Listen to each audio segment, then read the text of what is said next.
Welcome to Tea and Biscuits. In this video I'm making lemon scones with lemon drizzle. I recently moved, and because this home doesn't have air conditioning during the warm summer months, I find that I bake far less often and usually only when I know the temperature will be a bit cooler. I had been in the mood for lemon scones and searched the internet for one that looked as if it would be something I'd like. I wanted one without other fruit in it and with a lemon glaze. This recipe is from Baker Bettie, and I've included a link to the recipe in the description box below. First of all, I squeeze fresh lemons for juice. The recipe said I may need up to 5 tablespoons, so I just squeezed the few lemons I had on hand. This glass lemon juicer belonged to my mother, who loved to collect antiques, and I acquired it after she passed away. I really love it, and it does an amazing job too. It makes me think of her every time I use it, as she's the person who is responsible for my love of baking. I added 2 cups of flour, sugar, baking powder,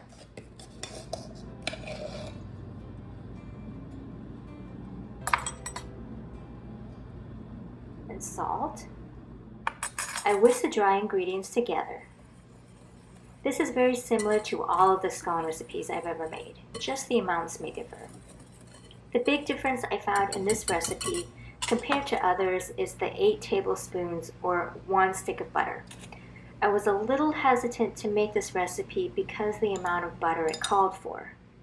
Scone recipes with lots of butter, I found, really spread out a lot when baking, and I felt as if I were eating a stick of butter. But my love of lemon drizzle talked me into trying this recipe. As I'm working the butter into the dry mixture, I can feel the heat coming from the preheating oven right next to me. It's making my job more difficult, and I started to worry I was going to have problems with this dough. I moved to my hands to finish combining the butter into the dry mixture. Usually hands really are the best method to get the job done. I then prepared the liquid mixture.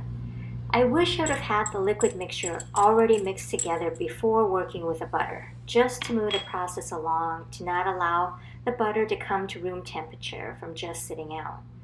I suppose I could also have put the butter dry mixture into the fridge while I was doing this, which I wish I would have done, as you will see why in a few minutes.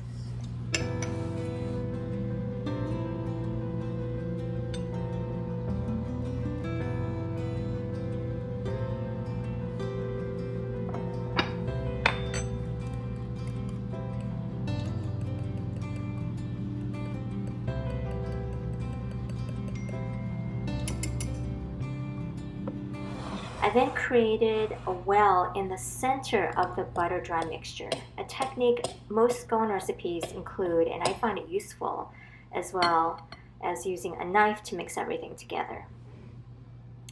You don't want to handle scone dough too much, or it can create a tough scone. As I'm mixing, I can already tell this dough is going to be hard to manage. Before I feel I will overwork the dough from stirring, I decided to pour it onto the board and see if I can fold the dough over and over to incorporate everything. Because I didn't want you to sit through a really long video, I did cut a lot of film of my struggle with this dough.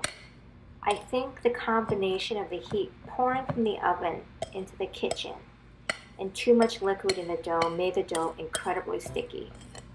Next time, I would initially add less of the liquid mixture and slowly add more if it's too dry. I found I had to add a lot of extra flour to get the dough to cooperate, while using a bench scraper to help me fold the dough to keep the shape.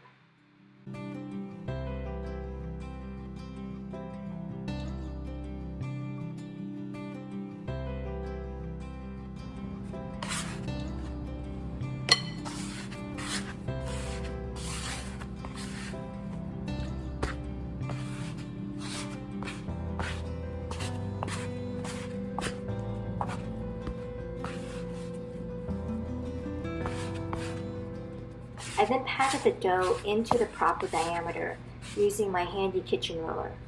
Rulers kept going missing on me, so I decided to purchase one just for the kitchen, and I hide it so it won't disappear.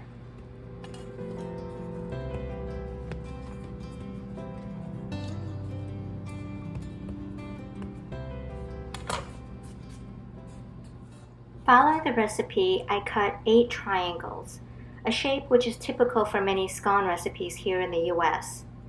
Again, I struggled with this a little bit because the dough was still wet and it kept sticking to the bench scraper.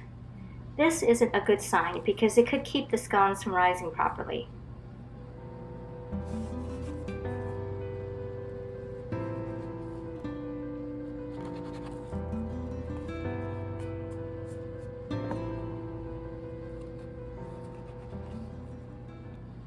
Next is brushing cream to the tops of the scones, being careful not to let it drip down the sides, as that can prevent the scones from rising too.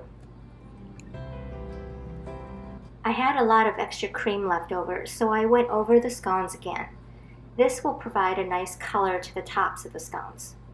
Just so you are aware, the oven in this house is off by about 7 to 8 degrees, and I've struggled to get anything to brown properly. I'm hoping the cream will help create that nice brown color to the top of the scones.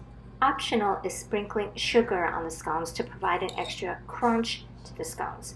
I like to do this with my favorite blueberry muffin recipe, so I decided to try it with these, as the recipe suggests. Now time for the oven.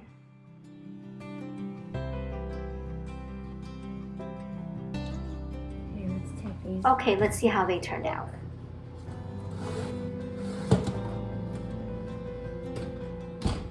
As I suspected, they didn't brown well.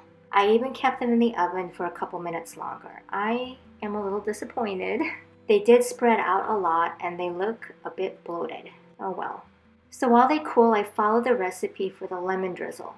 The recipe called for 2 to 4 tablespoons of lemon juice. This time I started with 2.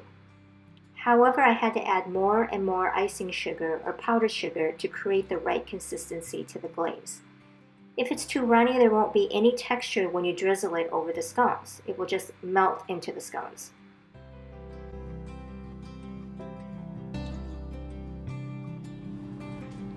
Whisk this up.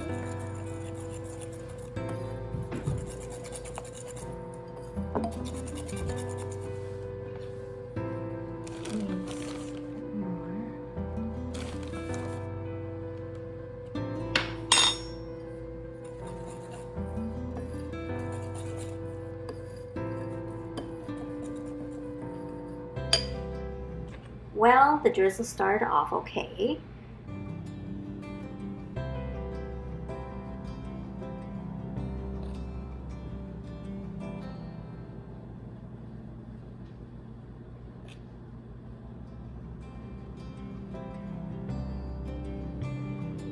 But because I didn't let the scones cool enough, the glaze started to melt. I changed my strategy and went for a full glazed look.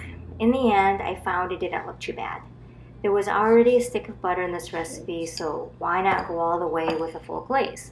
Here are 3 scones on another glass antique tray my sister gave me. It goes perfectly with the look of these scones. It does look quite pretty, I think. The taste, well, they certainly satisfied my lemon craving. I think next time I would leave out the sugars I sprinkled on top. I think it took away from the drizzle and almost seemed as if the crunchiness was more of an accident rather than really being a part of the recipe. But I did enjoy a scone with a nice cup of tea for sure. I would make some changes to this recipe next time or modify a scone recipe I prefer, adding some of the lemon additions to it from this recipe. But really, that's the fun of it, isn't it? You just have to keep trying and exploring new recipes to know what you like. Thank you for watching and see you next time. Bye-bye.